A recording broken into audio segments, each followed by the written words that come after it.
Dear student, welcome to all. जैसा कि आप लोग जानते हैं कि हम लोग क्लास 9th की बायोलॉजी पढ़ रहे हैं। चैप्टर फर्स्ट है आपका सेल और सीबीएसई बोर्ड की बायोलॉजी है। इसमें हम लोग जो डिस्कस कर चुके हैं अभी तक साइटोप्लाज्म, और साइटोप्लाज्म हम लोगों ने एंडोप्लाज्मिक रेटिकुलम तक डिस्कस कर लिया है।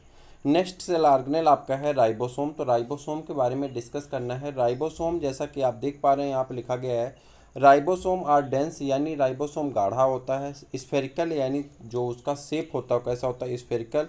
ग्रेनुलर और दानेदार होता है। Particle which occur freely in the matrix, जो कि मैट्रिक्स में यानी साइटोप्लाज्म का जो मैट्रिक्स होता है जिसे सिस्टॉल कहते हैं, उसमें वो फ्री रूप से पाया जाता है।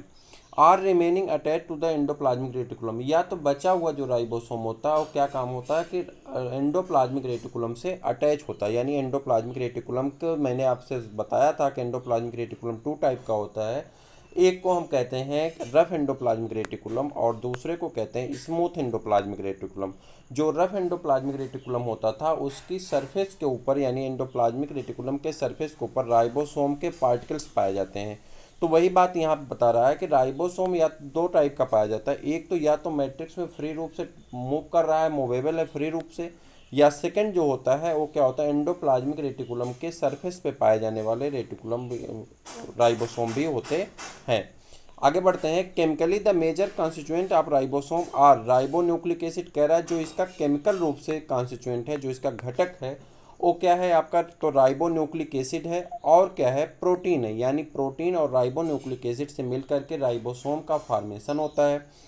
आगे बढ़ जाते हैं। Lipids are not present in ribosome. Ribosome में लिपिड नहीं पाया जाता। राइबोसोम में क्या होता है, लिपिड नहीं पाया जाता है। आगे बढ़े। Ribosome are not bounded by membrane, कह रहा है राइबोसोम जो होता है वो किसी मेम्ब्रेन से बाउंड नहीं होता। अभी तक आप पढ़ रहे थे कि मेम्ब्रेन बाउंड ऑर्गेनल, जैसे कि माइटोकॉन्ड्रिया आपने पढ़ा, एंडोप्लाज्मिक रेटिकुलम, माइटोकॉन्ड्रिया आप पढ़ेंगे, एंडोप्लाज्मिक रेटिकुलम आपने डिस्कस किया, जो कि मेम्ब्रेन बाउंड ऑर्गेनल है, जो मेम्ब्रेन से बाउंड होता। बट यहाँ पे राइबोसोम जो है ये मेम्ब्रेन बाउंड ऑर्गेनल नहीं होता है। They are present both in prokaryote and eukaryote cell, कह रहा है कि यह दोनों में पाए जाते हैं, प्रोकैरियोटिक सेल में और यूकैरियोटिक सेल, दोनों सेल में पाए जाते हैं। चाहे वो प्रोकैरियोटिक सेल हो, जिसमें आप क्या जानते हैं, प्रोकैरियोट में कौन आते हैं, बैक्टीरिया आते हैं, साइनोबैक्टीरिया आते हैं, ब्लू ग्रीन एल्गी आते हैं। जबकि यूकैरियोट में आपका क्या आता है, तो यूकैरियोट में ह्यूमन बीन है, सभी प्लांटी हैं, तो ये एनिमल हैं, तो एक्सेप्ट मैमेलियन आरबीसी। लेकिन ह्यूमन के आरबीसी में जो आरबीसी होता है, रेड ब्लड सेल जिसे कहते हैं या रेड ब्लड कार्पसेल्स कहते हैं, उसमें यह नहीं पाया जाता है। तो आपके बॉडी में राइबोसोम जो होता है वो कहाँ पाया जाता है, आपके सभी सेल में पाया जाता है, एक्सेप्ट यानी छोड़ करके किसको, राइबोसोम, इसको आरबीसी यानी रेड ब्लड सेल का। इसका जो मेन फंक्शन होता है राइबोसोम का वो क्या होता है, ribosome play important role in the synthesis of protein. Ribosome का मेन फंक्शन होता है कि प्रोटीन की सिंथेसिस करता है, यानी प्रोटीन का फॉर्मेशन करता है। क्लियर। आगे बढ़ जाते हैं। नेक्स्ट ऑर्गेनेल है आपका गाल्जी अपरेटस। तो गाल्जी अपरेटस के बारे में डिस्कस कर लेते हैं। गाल्जी अपरेटस को कैमलो गाल्जी नामक साइंटिस्ट ने ढूंढा था। शायद इसमें आपका लिखा नहीं गया है नोट्स में, ठीक है, जब प्रैक्टिस करेंगे तो उसमें हम आपको बताएंगे। हाँ, नहीं लिखा गया है। तो कैमलो गाल्जी नामक एक साइंटिस्ट थे जिन्होंने गाल्जी अपरेटस को क्या किया था, ढूंढा था। तो उन्होंने क्या लिखा, गाल्जी apparatus consist of A set of membrane bound fluid filled vessels vacuoles and filtered cisternae. कह रहा है जो गाल्जी अपरेटस होता है यह मेम्ब्रेन बाउंड ऑर्गेनल है, इसमें मेम्ब्रेन बाउंड ऑर्गेनल पाए जाते हैं, और ये वेसलस होता है यानी वेसल्स के रूप में पाए जाते हैं, वैक्यूल के रूप में पाए जाते हैं, या फ्लैटेंड फैले हुए सिस्टर्नी के रूप में भी पाए जाते हैं। गाल्जी अपरेटस की बात करें, गाल्जी apparatus is absent in bacteria. गाल्जी apparatus किस में एब्सेंट होता है, तो बैक्टीरिया में एब्सेंट होता है। और किस में एब्सेंट होता है, ब्लू ग्रीन एल्गी यानी कि ये प्रोकैरियोट में एब्सेंट होता है। ठीक। मेच्योर स्पर्म और किस में एब्सेंट होता है, मेच्योर स्पर्म में, जो स्पर्म गैमेटिक सेल होता है, जो गैमीट सेल होते हैं उसमें ये, और रेड ब्लड सेल, यानी इन तीनों में, जो कि रेड ब्लड सेल मैमेलियन में पाए जाते हैं। तो मैमेलियन के रेड ब्लड सेल और मेच्योर स्पर्म में यह एब्सेंट होता है। और कहाँ एब्सेंट होता है, बैक्टीरिया यानी प्रोकैरियोटिक किंगडम के जो ऑर्गेनिज्म होते हैं, चाहे बैक्टीरिया है चाहे ब्लू ग्रीन एल्गी जिसे कि साइनोबैक्टीरिया कहते हैं, यहाँ पे यह नहीं पाए जाते हैं। क्लियर। ये इसके कुछ पार्ट हैं, इस प्रकार से इसका डायग्राम है। जो आप डायग्राम अगर बना लिए हैं तो ठीक है, नहीं बना लिए हैं तो आपको बनवाया जाएगा डायग्राम, कैसे आपको बनाना है और कैसे इसका फेज दिखना है। ठीक है। फंक्शन की बात करते हैं। जब आप वीडियो क्लास करेंगे, वीडियो क्लास में आपको एक एक डायग्राम बना करके आपको दिखाया जाएगा कि कैसे आपको एक एक डायग्राम ड्रा करना है। क्लियर। अब आपको क्या होगा कि आपको 2 दिन वीक में वीडियो क्लास मिलेगी और बाकी दिन आपको जो होता है वो आपकी इसी तरह की जो रिकॉर्डिंग क्लास है वो आपको मिलती रहेगी, तो आप देखते रहिए। तो आगे बढ़ जाते हैं, फंक्शन की बात कर लेते हैं। फंक्शन में अगर हम आएंगे तो the main function of गाल्जी apparatus is secretory. कह रहा है कि इसका काम होता है सिक्रीटरी कंपोनेंट को सिक्रीट करना, यानी जो सिक्रीट होता है उसे सिक्रीट करने का काम करते हैं। आगे पढ़ते हैं, इट प्रोड्यूस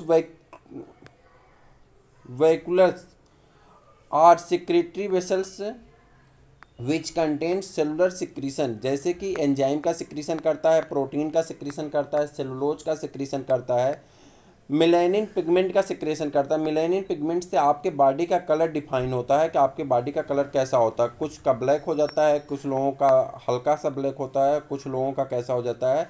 तो वो मेलानिन पिगमेंट कम होने की वजह से क्या होता है कि उनकी बॉडी गोरी नज़र आती है, जिसे आप कहते हैं, मतलब वाइट नहीं कह सकते, गोरी नज़र आती है। क्लियर। आगे बढ़ जाते हैं, लैक्टिक एसिड इन मिल्क, और मिल्क में लैक्टिक एसिड का फॉर्मेशन करता है। यानी इस प्रकार से अगर आप देखेंगे तो जो है आपका यह फंक्शन, इसका मेन फंक्शन होता है एंजाइम का सिक्रीशन करना, प्रोटीन का सिक्रीशन करना, सेलुलोज का सिक्रीशन करना, मेलानिन पिगमेंट का सिक्रीशन करना और लैक्टोप्रोटीन का सिक्रीशन करना। इन सभी कार्य को कौन करता है? तो आप जानते हैं इन सभी काम को गाल्जी अपरेटस करता है। Golgi apparatus is also involve in the synthesis of cell wall. Golgi apparatus और कहाँ इन्वॉल्व होता है? तो सेल वॉल की सिंथेसिस करता है, और किसकी सिंथेसिस करता है? प्लाज्मा मेम्ब्रेन की सिंथेसिस करता है, और साथ में लाइसोसोम की सिंथेसिस करता है। किसका? लाइसोसोम का, प्लाज्मा मेम्ब्रेन का और सेल वॉल का। तो सेल वॉल आप जानते हैं कि प्लांट सेल में सिर्फ पाया जाता है, प्लाज्मा मेम्ब्रेन प्लांट और एनिमल सेल दोनों में पाया जाता है, और लाइसोसोम को जो कहते हैं उसे कहते हैं suicide bag of the cell, यानी सेल की आत्महत्या की थैली है। तो आगे आपको लाइसोसोम ही पढ़ना है, तो लाइसोसोम के बारे में देखते हैं क्या क्या है। लाइसोसोम में आएंगे तो lysosome are simply tiny spherical. कह रहा है जो लाइसोसोम होता है ये साधारण रूप से बहुत सूक्ष्म कण होते हैं, टिनी पार्टिकल्स होते हैं। उसके बाद आगे बढ़ जाते हैं, स्फेरिकल होते हैं, सर्कुलर यानी गोल पाया जाता है, सैक लाइक इसमें थैली जैसी संरचना होती है, evenly distributed into the cytoplasm, क्यों, और यह साइटोप्लाज्म में डिस्ट्रीब्यूट रहता है, बिखरा रहता है। Each lysosome is a small vesicle. कह रहा है सभी लाइसोसोम के स्मॉल वेसिकल पाए जाते हैं, surrounded by a single membrane, जो कि एक सिंगल मेम्ब्रेन से सराउंडेड होते हैं, एंड कंटेन पावरफुल एंजाइम, और अपने पास एक पावरफुल एंजाइम को रखता है। कौन? लाइसोसोम अपने पास लाइसिन नामक पावरफुल एंजाइम को रखता है, जो एंजाइम इसमें हेल्प करती है आगे।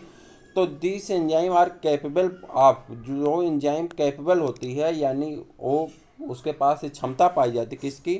Digesting or breaking down all organic material, सभी ऑर्गेनिक मटेरियल को डाइजेस्ट कर देता है और ब्रेक डाउन कर देता है।